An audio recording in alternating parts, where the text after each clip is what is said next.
ನನ್ನೆಲ್ಲ ಪ್ರೀತಿಯ ವೀಕ್ಷಕರಿಗೆ ನನ್ನ ಪ್ರೀತಿಯ ನಮಸ್ಕಾರಗಳು.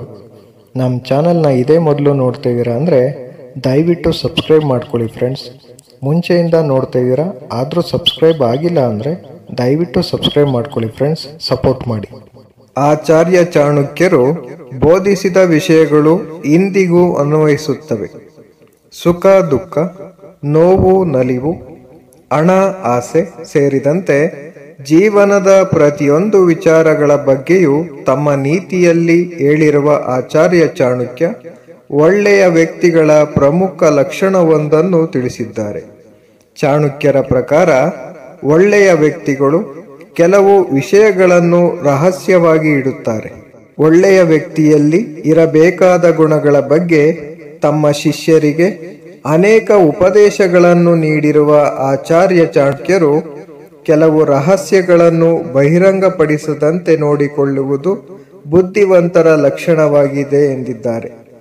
ಕೆಲವು ವಿಷಯಗಳನ್ನು ಬಹಿರಂಗಪಡಿಸದೆ ಮುಚ್ಚಿಟ್ಟಾಗ ಮಾತ್ರ ಬುದ್ಧಿವಂತರಾಗುತ್ತಾರೆ. ರಹಸ್ಯವಾಗಿಡಬೇಕಾದ ಆ ವಿಷಯಗಳು ಯಾವುದು ನೋಡೋಣ.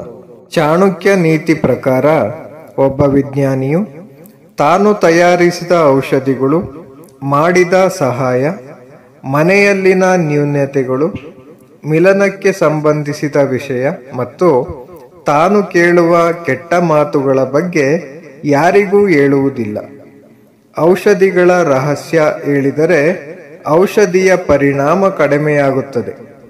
ತಾನು ಮಾಡಿದ ದಾನ ಧರ್ಮವನ್ನು ಯಾರಿಗೂ ಹೇಳಬಾರದು. ದಾನ ಮಾಡುತ್ತಾ ಧರ್ಮ ಪಾಲಿಸಿಕೊಂಡು ಹೋಗಬೇಕು. ಪ್ರತಿಯೊಂದು ಕುಟುಂಬದಲ್ಲೂ ಕೊರತೆಗಳಿರುತ್ತವೆ. ಅವುಗಳನ್ನು ಪರಿಹರಿಸಬೇಕೇ ಹೊರತು ಬಹಿರಂಗಪಡಿಸಬಾರದು. ಮನೆಯಲ್ಲಿನ ನ್ಯೂನತೆಗಳನ್ನು ಹೊರಗಡೆ ಹೇಳಿದರೆ ಮೋಸ ಹೋಗುವುದು, ಮೂರ್ಖರಾಗುವುದು ನೀವೇ ಎಂಬುದು ಅರಿತುಕೊಳ್ಳಬೇಕು. ಮಿಲನ, ಲೈಂಗಿಕ ಕ್ರಿಯೆ, ಸಂಗಾತಿಯೊಂದಿಗೆ ಏಕಾಂಗಿಯಾಗಿ ಕಳೆದ ಸಮಯ, ಆ ಸಮಯದಲ್ಲಿ ಚರ್ಚಿಸಿದ ವಿಷಯಗಳ ಬಗ್ಗೆ ಬೇರೆಯವರಿಗೆ ಹೇಳುವುದು ಮೂರ್ಖತನ. ಈ ಮಾತುಗಳು ಸಂಪೂರ್ಣವಾಗಿ ಮಲಗುವ ಕೋಣೆಯ 4 ಗೋಡೆಗಳ ಒಳಗೆ ಇರಬೇಕು.